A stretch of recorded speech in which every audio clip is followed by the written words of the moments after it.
Welcome to மாயா பஜார். நிர்மலா கஜேந்திரன். இன்றைக்கு நாம் பார்ப்பது மஷ்ரூம் பன்னீர் கறி தோசை. கடாய் வச்சுருக்கேன். 2 டீஸ்பூன் நல்லெண்ணெய், 1 டீஸ்பூன் கடலெண்ணெய் விட்டுருக்கேன்.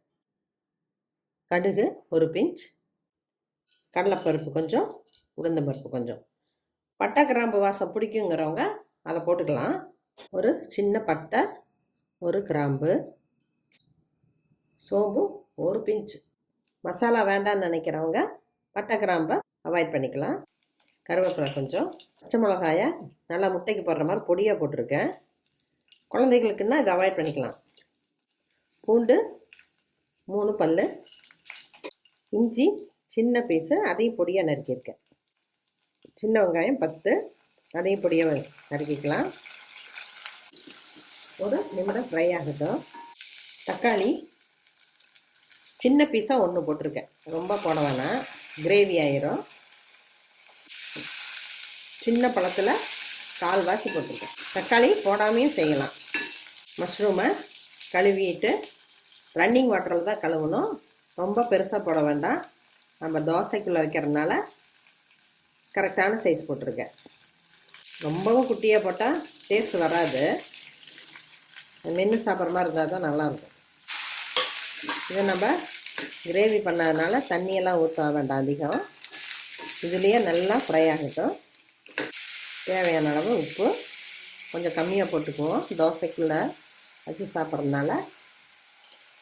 மஞ்சள் தூள் 1 பிஞ்ச், பெப்பர் 1/4 டீஸ்பூன், சாம்பார் தூள் 1/2 டீஸ்பூன். காரம் வேணுங்கிறவங்க அதுக்கு தகுந்த மாதிரி போட்டுக்கலாம். காரம் அதிகம் ஆக உப்பு அதிகமாயிரும். உடல் ஆரோக்கியத்திற்கு உப்பு அதிகம் சேர்த்தக்கூடாது. இது கறி மிளகாய்த்தூள் 1/4 டீஸ்பூன்.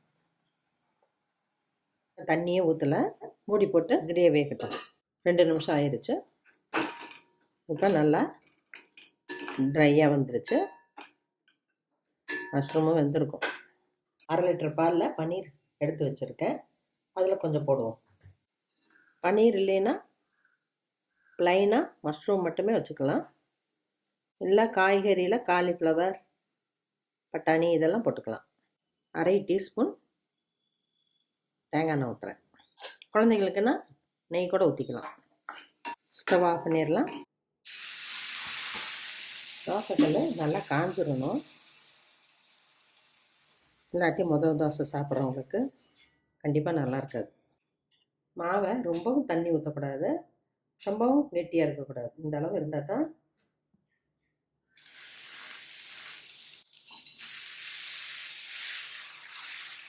தோசை ஒட்டாமையும் வரும், தோசை சாப்பிட்றப்போ ஒரு திருப்தி கிடைக்கும். ரொம்ப சன்னமாக ஊற்றுறேன்னு ரொம்ப தண்ணி ஊற்றினோம்னா 5 தோசை சாப்பிட்டாலும் நமக்கு சாப்பிட்ட மாதிரி இருக்காது. கடலெண்ணெய் ஊற்றிக்கலாம், மூடி போட்டுருலாம். தோசையாக திருப்பி போட்டு சாப்பிட்ணுன்னு சில பேர் நினைப்பாங்க. அவங்க மூடி வைக்காமையே வேக விட்டு திருப்பி போடலாம். மஷ்ரூமை கொஞ்சம் வச்சிடலாம்.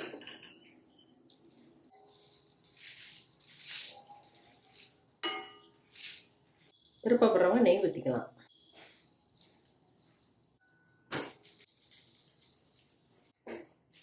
தோசை ரெடி ஆயிடுச்சு. மஷ்ரூம் கறி தோசை ரெடி ஆயிடுச்சு. இது குழந்தைங்களுக்கு டிஃப்ரெண்ட்டாக இருக்கும். இதே போல் மஷ்ரூமுக்கு பொதுவாக நம்ம மட்டன் யூஸ் பண்ணி செஞ்சால் இன்னும் அருமையாக இருக்கும். எண்ணெய் பிரியர்களுக்கு ரொம்ப பிடிக்கும். செஞ்சு பாருங்கள், சாப்பிட்டு பாருங்கள். பிடிச்சிருந்தா சப்ஸ்கிரைப் பண்ணுங்கள், ஷேர் பண்ணுங்கள். தேங்க்யூ.